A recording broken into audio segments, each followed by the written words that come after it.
নদিয়া বিহারী গৌর সুন্দর আমার, সেই ভক্ত বাহুলতা প্রেম কল্প তরু সচির নন্দন গৌর হরি, তিনি আজ পুরাণের ভাবে বিভাবিত হয়েছে। পুরাণের ভাব কেমন ভাব? অর্থাৎ সেই দাপর যুগে শ্রীকৃষ্ণ অবতারে সেই মাধুর্যময় বৃন্দাবনে আমার শ্রীমতী রাধারানীকে সঙ্গে নিয়ে আমার প্রাণ গোবিন্দ যে লীলা কথা করেছিলেন, সেই লীলা কথা মনে করে প্রভু আমার পুরাণের ভাবে বিভাবিত হয়েছেন। যখন তিনি পুরাণের ভাবে বিভাবিত হয়েছেন,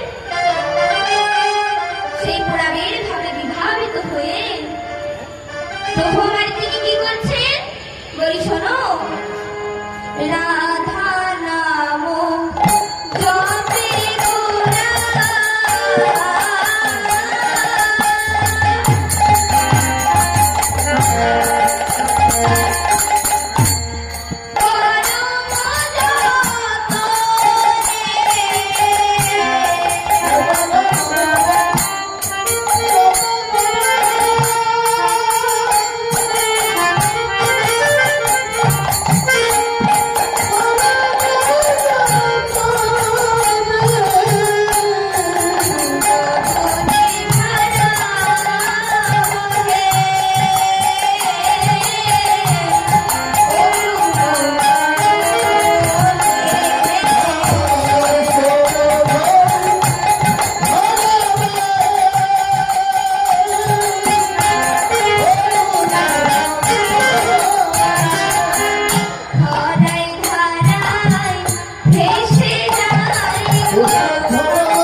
তিনি সেই পুরাণের ভাবে বিভাবিত হয়ে আজ রাধা রাধা বলে ক্রন্দন করছেন।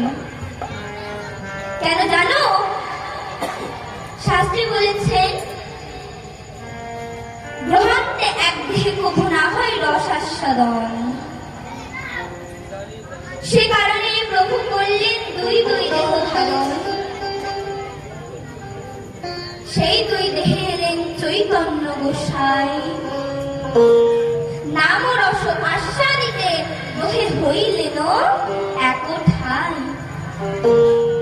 অর্থাৎ আজ সেই বৃন্দাবনের রাধা কৃষ্ণ তারা আজ কি হয়েছে না, দুই দেহ এক হয়ে এক মিলিত তনু হয়ে এই শ্রীধাম নবদ্বীপের মাঝে গৌর হয়ে অবতীর্ণ হয়েছে। সেই প্রাণ গৌর সুন্দর আমার প্রভু যখন কৃষ্ণ ভাবে বিভাবিত হয়েছেন, যখন রাধা রাধা বলে ক্রন্দন করছেন, তখন সেই গৌরী দাসের কণ্ঠ জড়িয়ে ধরে বলছে, ভাই গৌরী দাস বলে শোনো,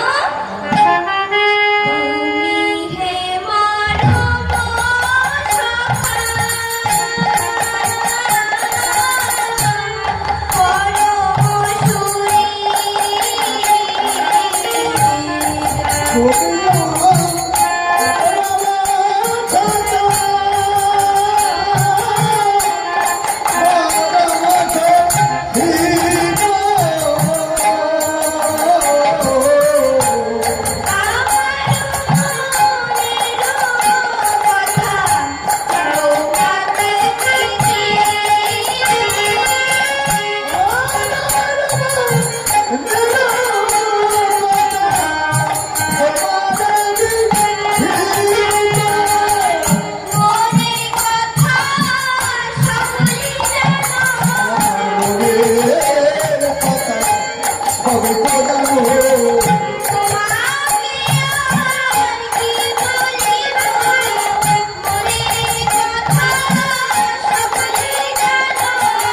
কি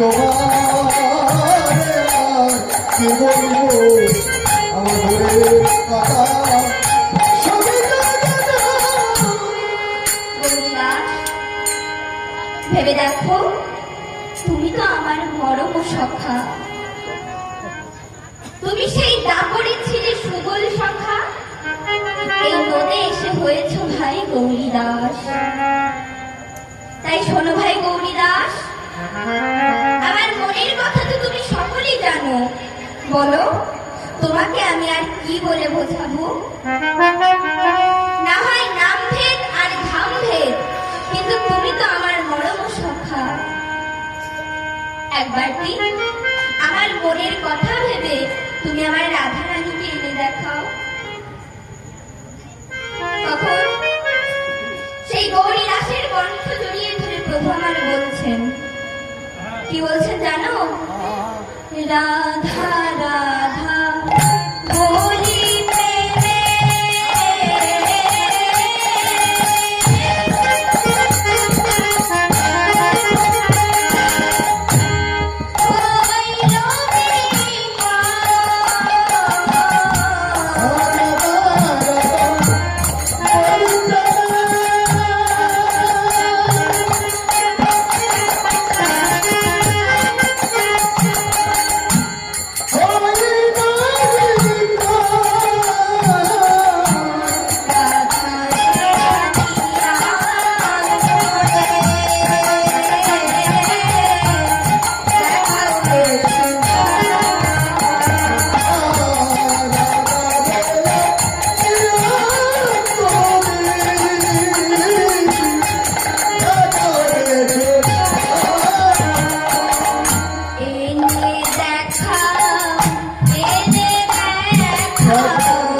বলি, ওগো শুভ, একবার একটি আমার রাধাকে এনে দেখা। বলি, সুবল, আমি তো রাধা বিনে প্রাণে বাঁচি না, একবার যে তুমি নিজ গুণে কৃপা করে, একবার যে তুমি নিজ গুণে কৃপা করে আমার রাধারানীকে এনে দেখাও। আমি যে রাধা বিনে প্রাণে বাঁচি না, তুমি তো আমার সেই মরম সখা, তুমি দাপরে ছিলে সুবল সখা, এই নদে এসে হয়েছ ভাই গৌরী দাস। তাই ভাই গৌরী দাস, একবারটি আমার রাধারানীকে এনে দেখাও। আমার সেই ভগবানের ভাব কারা জানতে পারে গো? শাস্ত্রে বললেন, অদ্যবধি যেই লীলা করে গোরা রায়, কোন কোন ভাগ্যবানের সেই লীলা বুঝিবারে পায়। অর্থাৎ আমার গৌরহরির ভাব কিন্তু মা সবাই জানতে পারে না, তবে কারা জানে? যারা নিরুজন মন্দিরে বসে আমার গৌরহরির ভজন করে, যারা নিরুজন মন্দিরে বসে আমার গৌরহরিকে সাধনা করে, তারাই একমাত্র আমার গৌরহরির ভাব জানতে পারে। জানেন মা, এইরকম অনেক ভক্তের নিদর্শন আমাদের মাঝে আছে। সেই রকম একজন ভক্ত ছিল। আপনারা যারা উত্তর ভারতে গেছেন, যারা বৃন্দাবনে গেছেন, তারা দেখেছেন সেখানে হলো বাঁকে বিহারীজির মন্দির আছে। সেখানে বাঁকে বিহারীজির মন্দির আছে গো। সেখানে একজন ভক্ত ছিল, তার নাম কি তার নাম হলো ভক্ত সুরদাস। সে কিন্তু জন্ম থেকেই জন্মান্ধ ছিল। জন্ম থেকে যখন জন্মান্ধ ছিল, সে এমন এমন ভজন লিখত, আমরা অনেকেই অন্ধ সুরদাসের ভজন শুনেছি। আবার আমাদের মতো কীর্তনিয়ারা এই ভজনগুলো আবার গায়। তা তার ভজনগুলো মা যদি আপনি শোনেন, মনে হবে সে যেন সাক্ষাৎ আমার গৌর হরিকে, সাক্ষাৎ আমার ভগবানকে দর্শন করে সেই ভজনগুলো লিখেছে। সুরদাস কি করত? প্রত্যেক দিন সেই যমুনা থেকে স্নান করে উঠে আমার বাঁকে বিহারীর মন্দিরের সম্মুখে যেই দাঁড়াতো, বাঁকে বিহারী, ওগো মদন গোপাল, আমাগো তুমি একবার নিজ গুণে কৃপা করো। এমন যখন বলতো, হাজারো মানুষের ঠেলা গোটা এসে পড়ে যেত, অন্ধ তো দেখতে পায় না। আবার হা গোবিন্দ, হা মদন গোপাল বলে আবার উঠে দাঁড়াতো। যখন মদন গোপাল বলে আবার উঠে দাঁড়াতো, বলতো, হে মদন গোপাল, তুমি আমাকে কৃপা করো। একদিন মাগো, আমার বাঁকে বিহারীকে নীল বসন দিয়ে সাজানো হয়েছে। যখন নীল বসন দিয়ে সাজানো হয়েছে, সুরদাস প্রত্যেক দিনের মতো সেই যমুনা থেকে স্নান করে উঠে আমার বাঁকে বিহারীর মন্দিরে যায়। সেদিন আমার বাঁকে বিহারীকে দর্শন করে বলছে, আহা মদন গোপাল, আজ তোমাকে নীল বসন দিয়ে সাজিয়েছে। জানো মদন গোপাল, তোমাকে না আজকে বড়ই সুন্দর দেখাচ্ছে। কিন্তু হে মদন গোপাল, তোমাকে যদি একবারটির জন্য সবুজ বসন দিয়ে সাজানো হতো,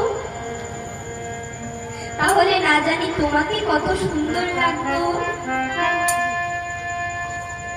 তখন দূর থেকে কজন পান্ডা ডেকে ডেকে বলছে, কি রে, ও তো চোখে দেখতে পায় না, বললো কি করে? আরেকজন পান্ডা ডেকে ডেকে বলছে, হয়তো আন্দাজে বলে দিয়েছে। সেদিন চলে গেল। পরের দিন সেই সবুজ বসন দিয়ে আমার বাঁকে বিহারীকে সাজানো হলো। মন্দিরের মধ্যেই সে বলছে, আহা প্রভু, সুরদাস আমার ডেকে ডেকে বলছে, আহা মদন গোপাল প্রভু, তোমাকে আজ সেই সবুজ বসনটাই দিয়ে সাজানো হলো। জানো প্রভু, এই সবুজ বসনে না তোমাকে খুব সুন্দর দেখাচ্ছে। তুমি কত করুণাময় যে আজ আমার মনোবাসনা তুমি পূর্ণ করলে। তোমার মতো কৃপাময় এই জগতে আর কেউ না। মদন গোপাল, জানো প্রভু, তুমি খুবই দয়ার সাগর যে তুমি নিজ দিনে কৃপা করে আজ আমার মনোবাসনা পূর্ণ করেছ।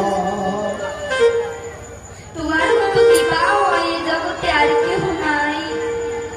পান্ডার আবার ডেকে ডেকে বলছে, কি রে, কাল না হয় আন্দাজে বলে দিয়েছিল, তবে আজ কি করে বললো? বলছে, ঠিক আছে, কালকেই ওর পরীক্ষা হবে। পরদিন আমার বাঁকে বিহারীকে কোনো পোশাক দিয়ে সাজানো হলো না গো বাবা। আমার বাঁকে বিহারীকে কি দিয়ে সাজানো হলো জানো? ওই প্রকৃতির অপূর্ব লতা পাতা ছিঁড়ে এনে আমার বাঁকে বিহারীকে সুসজ্জিত করা হলো। বাঁকে বিহারীকে যখন সুসজ্জিত করা হলো, আমার সুরদাস প্রত্যেক দিনের মতো আজও স্নান করে এসে আমার বাঁকে বিহারীর সম্মুখে দাঁড়িয়েছে। বাঁকে বিহারী, মদন গোপাল, আজ আর প্রভু তোমার একটা বসন জুটল না। আজ তোমাকে এমন প্রকৃতির অপূর্ব সুন্দর লতা পাতা দিয়ে সাজানো হয়েছে। বাঁকে বিহারী,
কিন্তু সুরদাস, তোমার মতো ভক্ত যে জগতে আর নাই। সেদিন হাঁটতে হাঁটতে সুরদাস একটা গর্তের মধ্যে পড়ে গেছে বাবা। যখন গর্তের মধ্যে পড়ে গেছে, আমার ভগবানকে ডেকে ডেকে বলছে, "ও মদন গোপাল, তুমি কি করুণাময় গো মদন গোপাল, যে তুমি আজকে আমাকে একটা গর্তের মধ্যে ফেলে দিল। তোমার করুণার সাগর আর নাই কেন জানো? ওই জনমানুষের গলা হলে আমি না তোমার নাম করতে পারতাম না।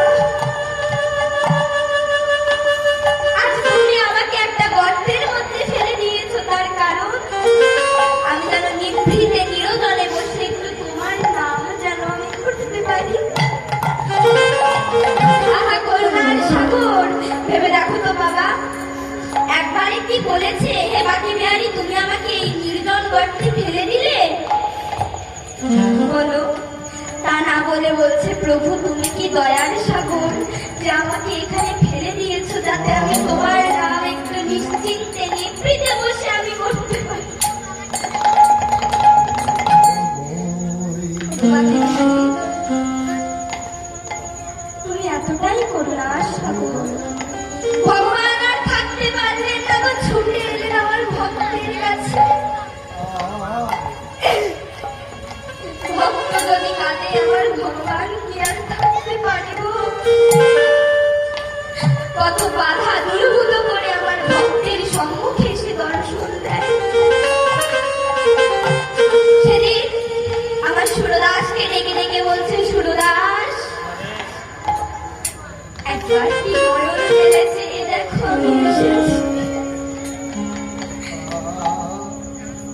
সুরদাস আমার কেঁদে কেঁদে বলছে, মদন গোপাল, এতদিন পরে তোমার এই ভক্তের কথা মনে হলো। তোমার মতো দয়াময় আর কেউ নাই গো। ভগবান বলছে, সুরদাস, তোমার মতো ভক্ত নাই পৃথিবীতে আর কেউ নাই। তুমি গর্তে পড়ে গেছো, উঠতে পারবে কিনা তার ঠিক নেই। তুমি বলছো আমি নিভৃতে নিরজনে বসে একটু নিশ্চিন্তে তোমার গুণগান একটু করতে পারি। সুরদাস, তোমার মতো ভক্ত নাই। সুরদাস, তুমি নিজ করে বলো, তুমি আমার কাছে কি চাও? বলছে, প্রভু, আমার না কিচ্ছু চাই না। কেন জানো? ওই যোগী যারে যোগে পায় না, সাধু যারে সাধনায় পায় না, সেই পরমেশ্বর ভগবান আজ নিজ গুণে কৃপা করে আমাকে দর্শন দিয়েছে। আমার আর কিছু চাওয়ার নেই। এ জগতে না আমার আর কিছু চাওয়ার নেই ভগবান।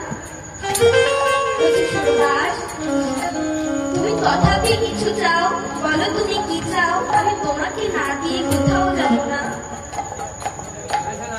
সুরদাস আমার কেঁদে কেঁদে বলছে, প্রভু, তুমি যদি দিতেই চাও, আমার এই নয়ন দুটি একবারটি ফিরিয়ে দেবে গো প্রভু। কেন সুরদাস, আমার এই নয়নে না তোমাকে কোনোদিন দেখিনি।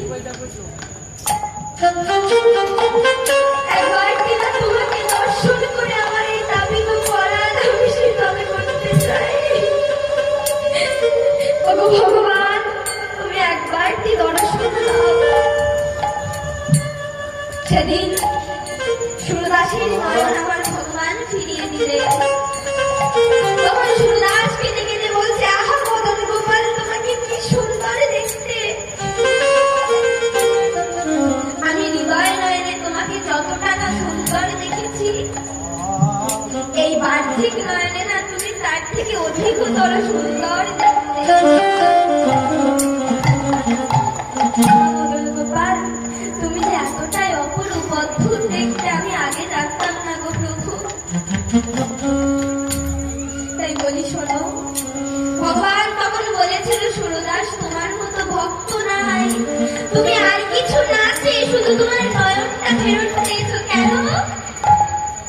শুধু আমাকে একটু দর্শন করবে তাই। তুমি তো আমায় ভালোবাসো, তা সুরদাস বলো তুমি আরো কি চাও? তখন সুরদাস বলছে, প্রভু যদি দিতে চাও তুমি একটাই জিনিস দাও। কি দেবে জানো? যদি পারো যদি পারো আমার এই নয়ন দুখানা তুমি আবার অন্ধ করে দাও। অন্ত করে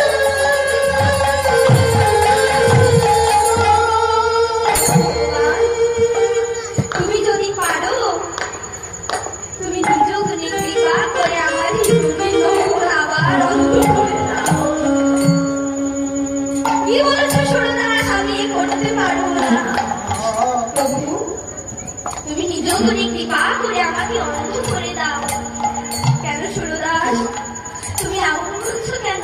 জানো প্রভু, যে নয়নে না আমি তোমাকে দর্শন করেছি, তোমার এই ভুবনে ভুলানো রূপ আমি দর্শন করেছি, সে নয়নে না আমি আর এই বাহ্যিক জগতের কোন বস্তু দর্শন করে আমি মায়ায় আসক্ত হতে চাই না। কেননা তুমি যদি আমার নয়ন অন্ধ না করে দাও, এই জগতের এই মায়াময় দৃশ্যগুলো দর্শন করে আমি যে তোমার বদ্ধতায় ভুলে যাব। তখন ভগবান আমার কেঁদে কেঁদে বলছো, গো সুরদাস তোমার মতো ভক্ত আর নাই সুরদাস, একবার কি নিজ গুণে কৃপা করে